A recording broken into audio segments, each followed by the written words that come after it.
Good morning. Today is Double D Day. Dumb and Dumber and the drunk and the draft dodgers spoke to 800 of our top military officials in this country.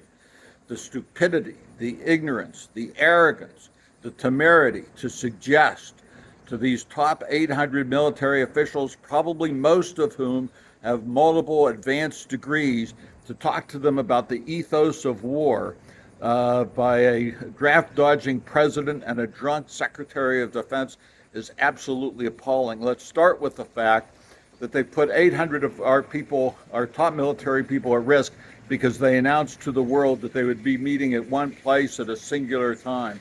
They could have done this nonsense over the phone. They could have sent a memo which would have had more meaning than this. It is appalling for Trump and Hegseth to suggest that they no longer live by the rules of war, that they no longer behave as top military people. Is unbelievable to suggest that in this country, and then to suggest that they go into the inner cities of our major cities to practice warfare and learn how to fight and intimidate their fellow citizens. These are 800 people who have sworn an oath multiple times to obey the laws and constitution of this country, unlike Trump and Hegseth, who don't seem to give a damn about any of it. It is frightening to think that they have the right to do it, and that these 800 people would stand up for this nonsense. It's noteworthy that during that speech, which is broadcast, it should have been on the Comedy Channel across the country, that you saw not one smile, not laugh at one joke that these people made. It was pathetic. And let's understand that when Trump goes ahead and says that there is an emergency someplace, he doesn't prove it, he just says it.